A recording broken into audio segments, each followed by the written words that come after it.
Friends, this is doctor Hemlata. मैं स्वागत करती हूँ आपका अपने यूट्यूब चैनल में। फ्रेंड्स, आज हम बात करेंगे अश्वगंधा के बारे में। अश्वगंधा को इंडियन जिनसेंग भी कहा जाता है और अश्वगंधा एक हर्ब होती है जिसकी जड़ों से ये मेडिसिन तैयार की जाती है। और इसका नाम अश्वगंधा इसलिए पड़ा क्योंकि इसकी जो जड़ें होती हैं, इसमें एक ऐसी स्मेल होती है जो कि बिल्कुल घोड़े के यूरिन की तरह उसकी स्मेल होती है, इसलिए इस प्लांट का नाम अश्वगंधा पड़ा। आइए बात करते हैं इसके फायदों के बारे में। सबसे पहले बात करते हैं इसके सबसे अच्छे रिजल्ट्स जो मिलते हैं वो मिलते हैं मेमोरी में। अगर किसी की मेमोरी वीक हो, अगर बच्चे जो हैं वो बहुत ज़्यादा याद करते हैं लेकिन एन वक्त पे एग्ज़ाम के टाइम पे या जब वो एग्ज़ाम अटैम्प्ट करने लगते हैं तो सब कुछ भूल जाते हैं, और इसलिए उन बच्चों में ये बहुत ही अच्छा काम करती है। इसके अलावा प्रोफेसर्स, लॉयर्स जिनको बहुत ज़्यादा लेक्चर्स देने पड़ते हैं और एकदम से वो भूल जाते हैं, उनके दिमाग में बहुत ज़्यादा स्ट्रेस रहता है, तो उन लोगों के लिए ये बहुत ही ज़्यादा फ़ायदा करती है। ये उन लोगों के लिए बहुत ज़्यादा फ़ायदेमंद होती है जिनको बहुत ज़्यादा एंजाइटी हो, डिप्रेशन हो और जिनकी हमेशा एक स्ट्रेस सा बना रहता है, जैसे डॉक्टर्स हो गए, प्रोफेसर्स हो गए, लॉयर्स हो गए, या वो स्टूडेंट्स जो मेडिकल की पढ़ाई कर रहे हैं या कोई और स्टडीज़ कर रहे हैं, जिनके हमेशा एक तरह का हमेशा स्ट्रेस बना रहता है, उन लोगों के लिए इसका सेवन करना बहुत ही ज़्यादा फ़ायदा करता है।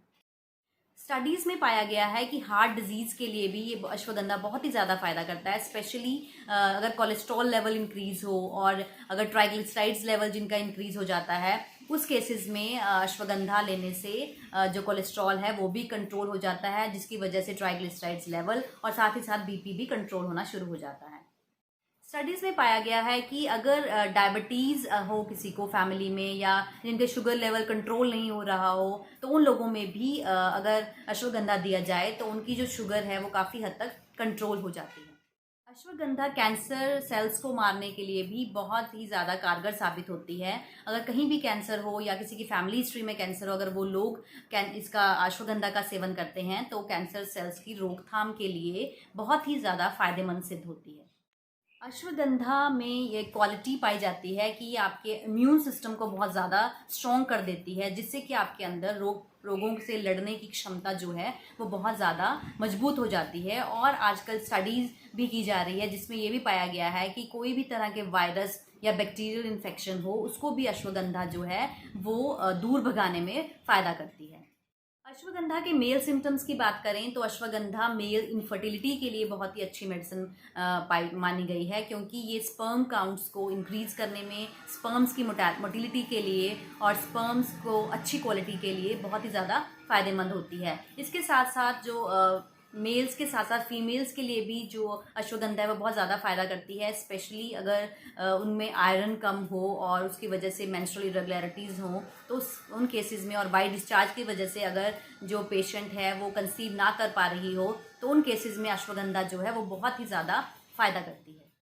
कुछ स्टडीज़ में पाया गया है कि जो अश्वगंधा है वो थायराइड पेशेंट्स के लिए भी बहुत ही अच्छा काम करती है। ये स्पेशली हाइपोथायराइडिज्म के जो पेशेंट होते हैं जिनका TSH लेवल इंक्रीज हो जाता है, उस केसेस में भी अश्वगंधा जो है वो बहुत ज़्यादा फ़ायदा करती है। इसके साथ साथ अश्वगंधा जो पेशेंट बहुत ज़्यादा बैठे रहने की वजह से मोटे हो जाते हैं, जो बच्चे जो हमेशा बैठे रहते हैं जिसकी वजह से उनमें फैट जो है वो बहुत ज़्यादा डिपॉजिट हो जाती है, तो उन केसेस में ये वेट को कम करने के लिए भी अश्वगंधा जो है वो बहुत ज़्यादा फ़ायदा करती है।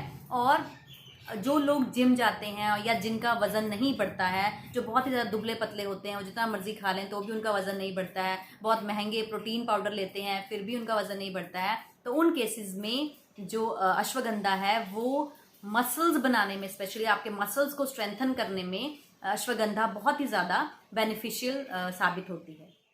आइए फ्रेंड्स, बात करते हैं इसको लेने के तरीके की। अगर हम इसको दो तरह से ले सकते हैं, चाहे तो हम आयुर्वेदिक फॉर्म में इसको चूर्ण के रूप में ले सकते हैं, या हम इसको होम्योपैथिक मदर टिंचर के रूप में भी ले सकते हैं। अगर हम आयुर्वेदिक चूर्ण के रूप में ले रहे हैं तो मैं आपको बताना चाहती हूँ कि बहुत ही ज़्यादा गर्म होता है और इसकी प्रकृति जो होती है वो बहुत ही ज़्यादा खुश्क होती है, तो हमें इसको हमेशा थोड़ी मात्रा में ही पहले ट्राई करना चाहिए। अगर हमारी बॉडी को वो सूट कर रहा है तो हमें धीरे धीरे उसकी क्वांटिटी इंक्रीज करनी चाहिए। पहले हमें 1/4 टीस्पून से शुरू करना है और फिर इसको हम 1/2 टीस्पून तक ले सकते हैं। क्योंकि गर्म बहुत ज़्यादा इसकी तासीर गर्म है, तो हमें इसे सर्दियों में ही स्टार्ट करना है और अगर हम इसे गर्मियों में लेना चाहते हैं तो हमें या तो इसको गिलोय के साथ मिक्स कर कर, या हम इसे दूध में डालकर, और या हमें इसे आंवला पाउडर में मिक्स करके ही लेना है। अगर हम छोटे बच्चों को देना चाहते हैं तो हमें चुटकी भर पाउडर शहद में मिक्स करके छोटे बच्चों को भी दिया जा सकता है। लेकिन अगर आपको इसकी वजह से एसिडिटी हो रही है तो हमें इसको थोड़े दिनों के लिए बंद करना चाहिए, और हमें इसको सर्दियों में फिर हमें लेना पड़ेगा।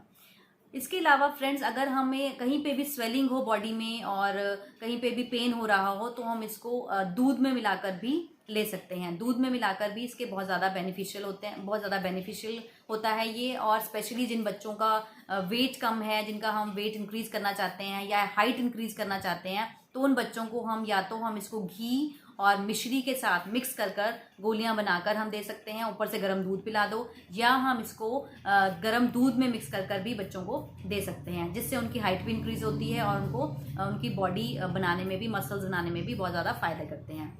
लेकिन फ्रेंड्स, अगर हम इसे होम्योपैथिक वे में लेना चाहते हैं तो होम्योपैथी में जो अश्वगंधा से बनी मेडिसिन होती है उसको या तो अश्वगंधा मदर टिंचर और या वाइथेनिया सोमनीफेरा क्यू कहा जाता है, जिसकी हमें 10 से 15 बूंदें सुबह शाम, सुबह खाली पेट आधी कटोरी पानी में डालकर, और शाम को भी हम 5-6 बजे के करीब हम इसको ले सकते हैं और इसका फ़ायदा उठा सकते हैं। अब हम बात करेंगे फ्रेंड्स कि हमें किन लोगों को अश्वगंधा नहीं देना है। तो सबसे पहले प्रेग्नेंट लेडीज़ और ब्रेस्ट फीडिंग मदर्स को अश्वगंधा नहीं देना है। नंबर 2, जिन पेशेंट्स की या जिन लोगों की शुगर बहुत ज़्यादा लो हो जाती है उन लोगों को हमें अश्वगंधा नहीं देना है। नंबर 3, जिनका बीपी बहुत ज़्यादा लो हो जाता है उन लोगों को भी अश्वगंधा नहीं देना है। इसके अलावा जिन पेशेंट्स के जिनको स्टमक अल्सर्स की प्रॉब्लम है, डिओडिनल अल्सर्स की प्रॉब्लम है, उन लोगों को भी अश्वगंधा नहीं लेना चाहिए। इसके अलावा उन पेशेंट्स में जिनको ऑटो इम्यून डिसऑर्डर्स हैं, लाइक ल्यूपस है या मल्टीपल स्क्लेरोसिस है या कोई और भी ऑटो इम्यून डिजीज है, उन लोगों को भी अश्वगंधा जो है वो नहीं लेना चाहिए या डॉक्टर की सलाह से ही लेना चाहिए। इसके अलावा वो पेशेंट जो सर्जरी जिनकी होने वाली हो तो उनको 2-3 हफ्ते पहले से ही इसका उपयोग जो है वो बंद कर देना चाहिए। और थायराइड डिसऑर्डर में या किसी भी तरह का फाइब्रॉयड हो, अगर आपको यूट्रस में फाइब्रॉयड हो तो उन केसेस में भी अश्वगंधा जो है वो नहीं लेना चाहिए। तो फ्रेंड्स, ये थी जानकारी अश्वगंधा के बारे में। अगर आपको ये वीडियो अच्छी लगी और जानकारी अच्छी लगी तो प्लीज़ वीडियो को लाइक और शेयर जरूर कीजिएगा। और हाँ, मेरे चैनल में अगर आप नए हैं तो इसे सब्सक्राइब करना बिल्कुल भी मत भूलिए।